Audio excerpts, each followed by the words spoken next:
Good morning student. आज के इस लेक्चर में हम लोग पढ़ेंगे क्लच के बारे में। क्लच का डिफिनीशन क्या होता है, फंक्शन क्या होता है, कंस्ट्रक्शन क्या होता है एंड ये क्लच वर्क कैसे करता है, आज के इस लेक्चर में हम लोग देखेंगे। तो हम लोग शुरू करते हैं। क्लच का डिफिनीशन। एक clutch is a mechanism for connecting and disconnecting an engine and the transmission system in a vehicle और the working parts of any machine. Clutch जो होता है एक ऐसा मैकेनिज्म है जिससे कि इंजन का पावर जो है ट्रांसमिशन सिस्टम से कनेक्ट और डिस्कनेक्ट करने का ये काम करता है। It allow temporary separation of drive between drive source and driven mechanism. ये क्या करता है, टेम्पररी सेपरेशन प्रोवाइड कराता है ड्राइव एंड ड्रिवन मेंबर के बीच में। A clutch is a machine member used to connect the driving shaft to a driven shaft so that driven shaft may be started or stopped whenever needed without stopping the driving shaft.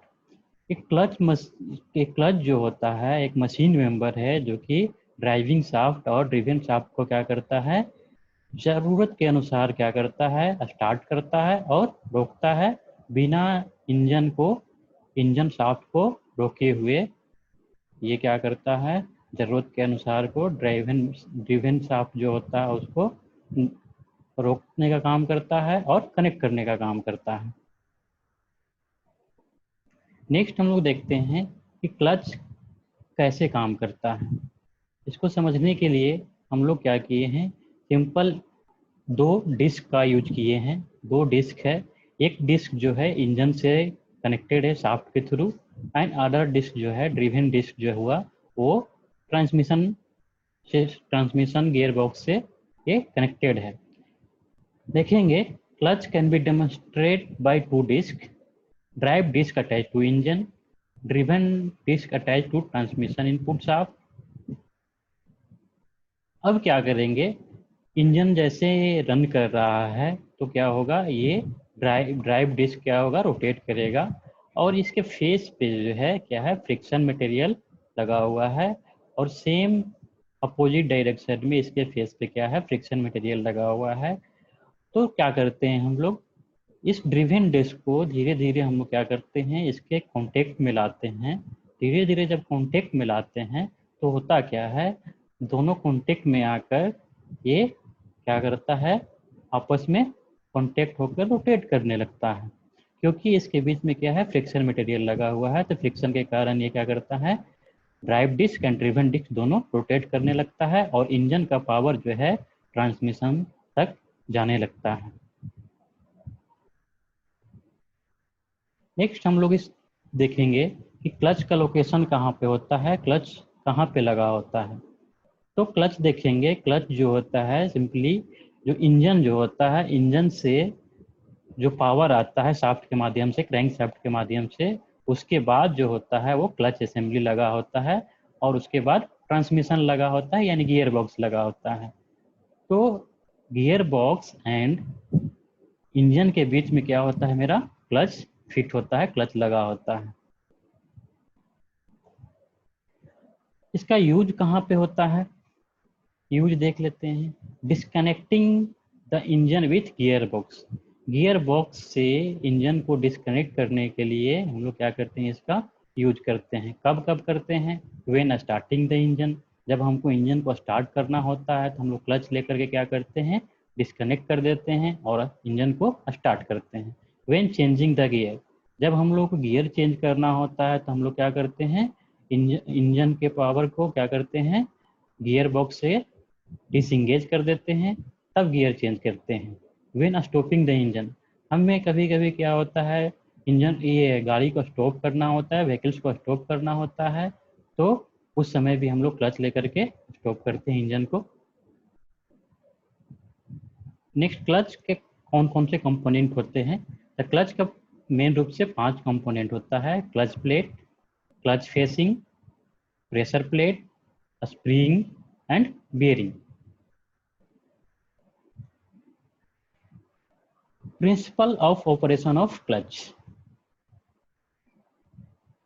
The clutch ना किस clutch जो होता है किस principal के काम करता है वो हम लोग देखते हैं यहाँ पे। The clutch works on the principle of friction. ये जो क्लच होता है फ्रिक्शन पे प्रिंसिपल पे काम करता है। When two surfaces are brought in contact with each other and presses pressed pressed, they are united due to friction between them. जब क्या करते हैं दो सरफेस को कांटेक्ट में लाते हैं एक दूसरे के एंड उस पर प्रेशर अप्लाई करते हैं तो दोनों फ्रिक्शन के कारण क्या होता है एक साथ घूमने लगता है। The friction depends on area of contact, pressure applied upon them and friction coefficient of friction on the surface of material। Friction जो है डिपेंड करता है कॉन्टेक्ट एरिया पे डिपेंड करता है, प्रेशर अप्लाइड पे डिपेंड करता है एंड कोफिशिएंट ऑफ फ्रिक्शन पे डिपेंड करता है कि मटेरियल का कोफिशिएंट ऑफ फ्रिक्शन कितना है। The two surface can be separated and brought in contact when required. ये क्या है कि जो दो सरफेस को हम लोग क्या करते हैं अलग करते हैं और कांटेक्ट में लाते हैं रिक्वायर्ड के अनुसार, जरूरत के अनुसार।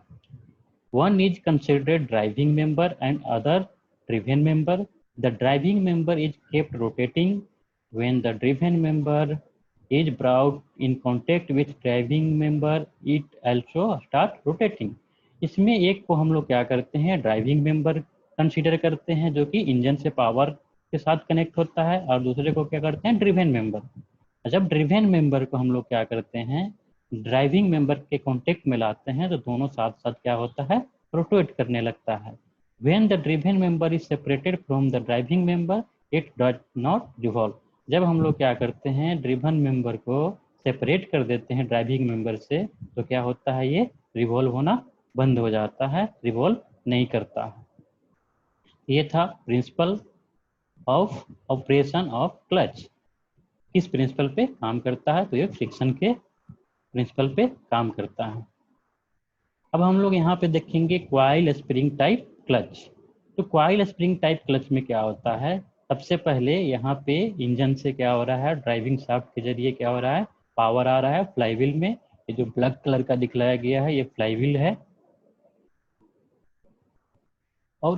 और वो जो पावर जो है पावर को हमको ट्रांसमिट करना होता है गियर बॉक्स में। तो ये डिफरेंट डिफरेंट कंपोनेंट को मिलाकर के एक क्लच बना हुआ है जिसमें कि थ्रस्ट बियरिंग है, हब है लगा हुआ, स्प्रिंग लगा हुआ है, प्रेशर प्लेट लगा हुआ है, क्लच प्लेट लगा हुआ है और ये फ्लाई व्हील हो गया ब्लू कलर का जो है ये फ्लाई व्हील है। यहाँ पे रिलीज लीवर है, लीवर भी रिलीज लीवर है यहाँ पे। ये थ्रस्ट बियरिंग हो गया, ये मैकेनिज्म है पैडल का। तो इसको वर्किंग को जानने के लिए सबसे पहले हम लोग क्या करते हैं एक सिंपल सा एक एनिमेशन देखते हैं। एनिमेशन के जरिए हम लोग क्या करेंगे देखेंगे कि इसका वर्किंग क्या होता है कैसे होता है, उसके बाद हम लोग आगे बढ़ेंगे।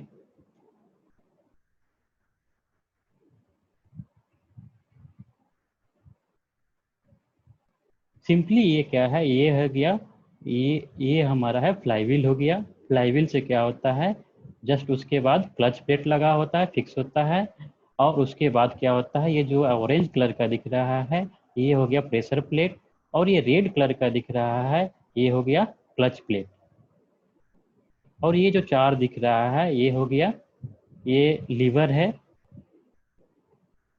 और ये रेड कलर का जो है ये क्लच प्लेट है। तो क्लच प्लेट के ये जो जो दिख रहा है ये यहाँ पे स्प्रिंग फिट होता है क्योंकि इसका काम होता है जो स्प्रिंग है ये क्या करता है शॉक से जब क्लच प्लेट इंगेज होता है और डिसंगेज होता है उस टाइम जो शॉक डेवलप होता है उसको क्या करता है ये मिनिमाइज करता है।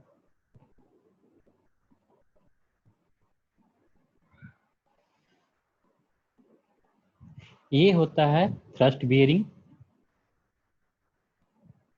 ये ब्लैक कलर का गोल वाले थ्रस्ट बियरिंग है। अब जैसे इंजन से पावर आ रहा है क्रैंकशाफ्ट के माध्यम से और क्लच प्लेट जो है अगर ये फ्लाईव्हील से सटा हुआ है और प्रेशर प्लेट से सटा हुआ कांटेक्ट में रहेगा तो pressure plate and clutch plate के बीच में क्या होता है फ्रिक्शन मटेरियल लगा होता है एस्बेस्टस का जिससे कि क्या होता है दोनों कांटेक्ट में आकर के रिवॉल्व होने लगता है। जैसे ही हम लोग क्या करते हैं, क्लच पेडल को प्रेस करते हैं, तो क्या होता है, क्लच पेडल को प्रेस करते हैं तो ये क्या करता है, थ्रस्ट बियरिंग जो है आगे की डायरेक्शन में, इस डायरेक्शन में मूव करता है। और इस डायरेक्शन में मूव करने के बाद क्या होता है, यहाँ पे डिफरेंट 4-5 लीवर लगा होता है। ये क्या करता है, थ्रस्ट बियरिंग जो है लीवर पे क्या करता है, लीवर पे प्रेशर अप्लाई करता है, फोर्स अप्लाई करता है। तो क्या होता है, लीवर जो है लीवर जो है ये आउटवर्ड डायरेक्शन में, लीवर जो है यहाँ पे जैसे फोर्स लगा लीवर का, तो ये जो उसका आउटर जो है वो बैकवर्ड डायरेक्शन में मूव करने लगता है। तो क्या होता है, जो कॉन्टेक्ट होता है प्रेशर प्लेट का क्लच प्लेट के साथ, वो ब्रेक कर जाता है और जो पावर जो होता है वो ट्रांसमिट नहीं होता है। सेम इसके अपोजिट कंडीशन में जब हम लोग पैडल को छोड़ते हैं तो क्या होता है कि वो जैसे ही पैडल को हम लोग छोड़ेंगे तो ये जो स्प्रिंग लगा हुआ है, ये स्प्रिंग पहले में क्या होता है, जैसे क्लच पैडल प्रेस करते हैं तो ये कंप्रेस्ड कंडीशन में आ जाता है, क्योंकि उस समय क्या होता है, ये इधर की इस डायरेक्शन में मूव करता है बैकवर्ड डायरेक्शन में, तो ये कंप्रेस्ड कंडीशन में रहता है। और क्लच जैसे ही हम लोग छोड़ते हैं, पैडल को जैसे ही हटाते हैं, पैडल से पैर को हटाते हैं, तो क्या होता है, ये अपना ओरिजिनल पोजीशन में जाना चाहता है स्प्रिंग, और ये प्रेशर प्लेट को धक्का देता है और जा करके क्या होता है, क्लच प्लेट से कांटेक्ट में आ जाता है और जो पावर है इंजन का वो फिर सप्लाई होने लगता है और चला जाता है ट्रांसमिशन सिस्टम में। तो ये था सिंपली वर्किंग था। और यहाँ का जो शाफ्ट जो होता है ये स्प्लाइन होता है। स्प्लाइन का मतलब होता है कि ये इस डायरेक्शन में मूव कर सकता है और इस डायरेक्शन में वो रोटेट नहीं करेगा। सिंपली क्या करेगा, ये इधर से इधर मूव कर सकता है, क्योंकि यहाँ पे हम लोग क्या होता है कि ये प्रेशर प्लेट को क्या करते हैं हम लोग, धक्का लगाते हैं, तो मूव करने के लिए चाहिए, फिक्स रहेगा तो धक्का लगेगा ही नहीं। तो ये हमारा था कॉइल स्प्रिंग टाइप क्लच का वर्किंग, जो कि हम लोग आगे भी देख सकते हैं। Pressure plate is bolted and to the flywheel through clutch spring and is free to slide on the clutch shaft when the clutch pedal is operated. When the clutch pedal is pressed, the pressure plate moves back against the force of a spring and clutch plate becomes free between the flywheel and the pressure plate. Thus, the flywheel remains rotating as long as the engine is running and clutch shaft speed reduces slowly and finally stop rotating. As soon as the pedal is pressed, clutch is said to be disengaged, otherwise it remains engaged due to spring force. तो जो हम लोग पहले देखे same चीज़ें वो यहाँ पे लिखा हुआ है कि जब क्लच के पैडल को हम लोग प्रेस करते हैं तो क्या होता है, ये इंजन से पावर क्या होता है, ट्रांसमिशन सिस्टम में नहीं जा पाता है, और जैसे ही पैडल को हम लोग रिलीज करते हैं तो क्या होता है, पावर सप्लाई होने लगता है और ट्रांसमिशन सिस्टम तक हमारा पावर चला जाता है। तो आज के लेक्चर में इतना ही। हम फिर से अगले लेक्चर में हम लोग पढ़ेंगे डायफ्राम स्प्रिंग टाइप क्लच के बारे में। तो आज के लेक्चर के लिए धन्यवाद।